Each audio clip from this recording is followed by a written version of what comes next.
Երբ մոլորակի վրա ժամանակին համընթաց զարգացող հասարակական հարաբերությունների շրջապտույտում առաջ եկավ հակադրությունների օրինաչափությունը, ծնվեց նաև ուժի գաղափարը։ Այն ի սկզբանե կոչված էր լուծելու ինչպես կենսական նշանակության խնդիրներ, այնպես էլ հարթելու խմբերի, ցեղերի, ժողովուրդների և ազգերի միջև ծագած անհամաձայնությունները, պաշտպանելու մարդկության այն հատվածների հետաքրքրությունները, ովքեր պատրաստ էին պարտվողականությանը հակադրելու հաղթանակի ոգին, կրավորական տառապանքին ներգործուն պայքարը, սարսափի հոգեբանությանը մեռնելու կամքը։ Ուժի գաղափարը մարդկության համար դարձավ առավել գործուն և տիրապետող, երբ աշխարհի վրա զինված խմբերին փոխարինելու եկան կանոնավոր բանակները։ Դրանք ստեղծվեցին, որպեսզի նվաճեն խաղաղությունը, իսկ այդուհետ վերստին պատրաստվեն պատերազմի։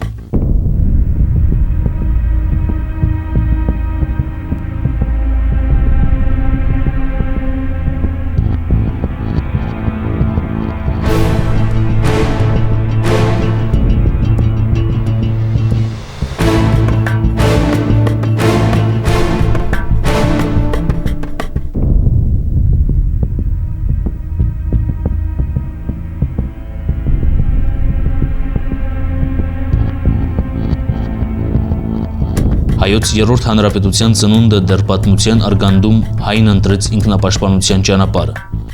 Ինքնապաշտպանություն, որ պիտի արարվեր զենքով։ Ու երբ առաջին կամավորական ջոկատներն ընդհատակում սկսեցին իրենց հանդուգն գործողությունները, հայը տակավին զգաց, որ ազգերի ճակատամարտում կանոնավոր զինուժի ստեղծումն անհրաժեշտությունն է։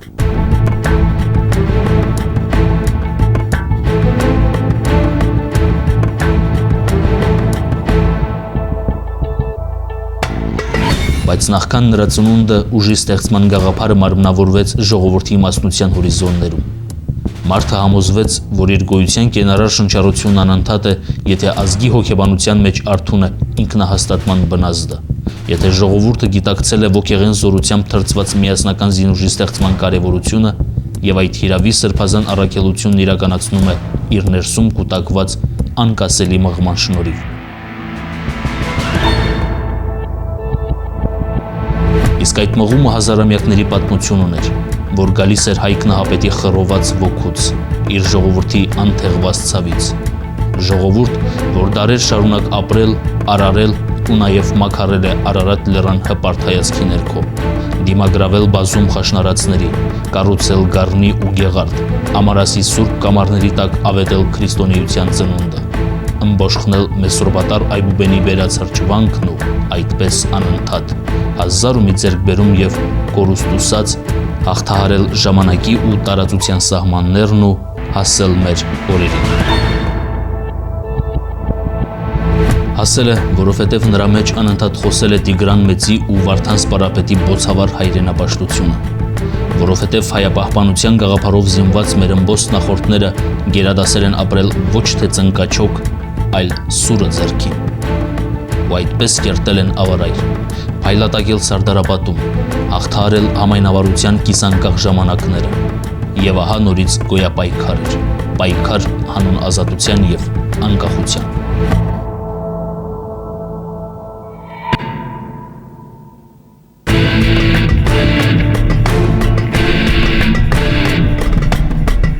Հային պարտադրված պատերազմն առաջին իսկ օրից առանձնացավ թե ձևով և թե բովանդակությամբ։ Զինվորը զգաց, որ այս ճակատամարտում որոշիչը լինելու է ոգին և ոչ քանակը։ Զգաց, որովհետև ըմբռնել էր նախորդների ժառանգած իմաստնությունը, այնը, հաղթանակել կռվում նշանակում է մահվան սպառնալիքով իր կամքը պարտադրել հակառակորդին, ասել է թե հերոսանալ։ Եվ մեր լռությունը ճեղք տվեց, ու մենք նորից սկսեցինք ապրել վճռականի հոգեբանությամբ։ Անտեսեցինք հակառակորդի թիվն ու քանակը և ապավինեցինք սոսկ մեր կազմակերպվածությանը։ Կազմակերպվածություն, որը նախ և առաջ ենթադրում էր բանակ, կանոնավոր, կարգապահ և պաշտպանունակ։ Բանակ, որն ի սկզբանե պիտի լիներ ժողովրդական և իր գործառույթները կազմակերպեր պետության կողմից սահմանված կարգով, այլ ոչ թե դառնար առանձին սոցիալական խմբերի կամ կազմակերպությունների ձեռքի գործիք։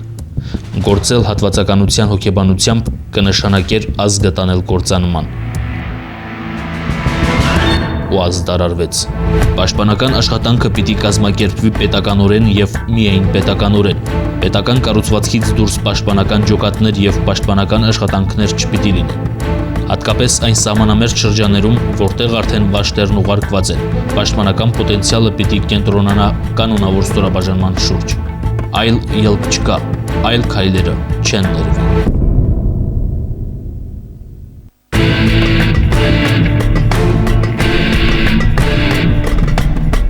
Չորսբոլոր պատերազմ էր եւ խորհրդային բանակի կողմից լքված անպաշտպան երկրամաս։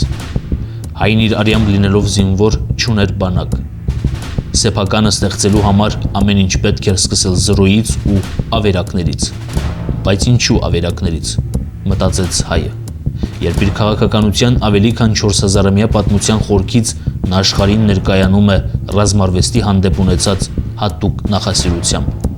Երբ դեռևս 4-րդ դարում իր իսկ նախորդների կողմից ձեռագրված ուներ հայ զինվորականության պատվով վարքականոն, որը պարտավորեցնում էր հավատարմություն եւ անձնուրաց ծառայություն Հայաստանի ժողովրդին, բոլոր բնակիչներին անխտիր, անկախ նրանց սոցիալական ծագումից եւ դիրքից, քրիստոնեական հավատի եւ ազգային եկեղեցու նկատմամբ բարեպաշտ վերաբերմունք եւ դրանց անձնուրաց պաշտպանություն, նվիրվածություն ընտանիքին, նվիրվածություն տոհմակիցներին, հավատարմություն զինակիցներին։ Դարեր առաջ սա էր ազդարարում հայոց զինվորի պատվով վարքականոնը։ Եվ ահա եկել էր նույն արժեհամակարգով բանակ ստեղծելու եւ երկիրը պաշտպանելու ժամանակը, որը պիտի կատարվեր մարտական գործողություններին զուգընթաց,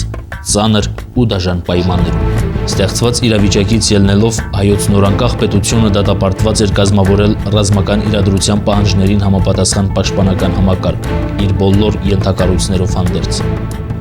1992 թվականի հունվարի 28-ին Հայաստանի Հանրապետության կառավարության որոշմամբ լուծարվեց 1991 թվականի մայիսի 4-ին Հայաստանի Հանրապետության կառավարությանն առընթեր ստեղծված Պաշտպանության կոմիտեն, որի ամբողջ գույքը եւ ֆինանսական միջոցները փոխանցվեցին Հայաստանի Հանրապետության Պաշտպանության նախարարության։ Նույն օրը կազմավորվեց Հանրապետության զինված ուժերի առաջին զորամիավորումը՝ դեսանտագրոհային գունդը։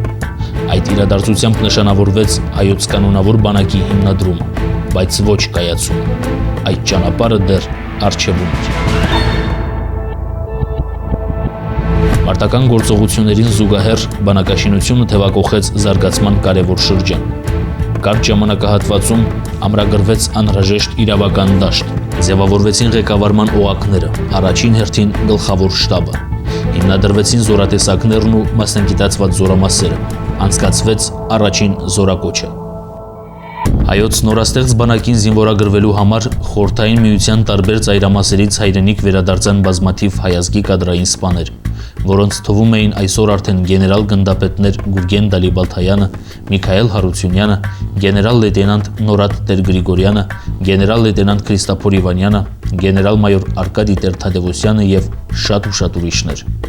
Հանրապետության սահմանի երկարությամբ ընթացող մարտերն օր-օրի ավելի էին ահագնանում։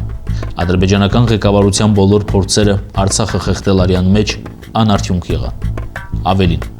հայկական ուժերը դիմագրավելով նախահարձակ հակառակորդի առաջխաղացմանը հաջող մարտական գործողություններ ծավալեցին ռազմագծի բոլոր հատվածներում։ Շուրջ երկամյա տևական ու ծանր մարտերից հետո Բաքվին պարտադրվեց զինադադար։ Հայ ժողովրդի ոգու թռիչքն անկասելի էր։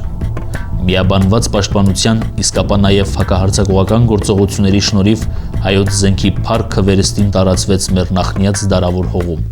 Ասել է, թե հազարամյակների կենսագրություն ունեցող մեր ժողովրդի երթը պատմության շավիղներում շարունակվում է եւ այն պիտի լինի մշտական, որովհետեւ դա մեր նախորդների պատվիրանն է ու նրանց թողած ժառանգությունը, որի անունն է Հայաստան։ Եվ ահա մեր հայրենիքը, հին ու նոր, վերածնված ու հուսառատ։ Ահա այն տարածքը, որը միաժամանակ եւ սուրբ հող է եւ հարազատ օջախ գալիք սերունդների համար։ Սա աշխարհի այն կետն է, ուր դարավոր խաչքարերի կողքին հերոսության բազմաշերտ խրամատներ կան փորված։ Խրամատներ պատերազմի, պաշտպանության եւ ինքնահաստատման։ Այստեղ զինվորն իրեն զգում է հպարտ ու վստահ, քանզի առանց այդ որակների սահմանը կլիներ անպաշտպան, իսկ երկիրը խեղճ։ Այո, մենք սպառել ենք կորցնելու ժամանակը։ Մենք պարտավոր ենք այսօր եւ այսուհետ ապրել պաշտպանելու եւ վերագտնելու վճռականությամբ։ Մենք ազգովին պարտավոր ենք հարգել ու մեծարել այն ուժը, որը կոչված է իրականացնելու այդ առաքելությունը եւ որի անունն է բանակ, հայոց բանակ։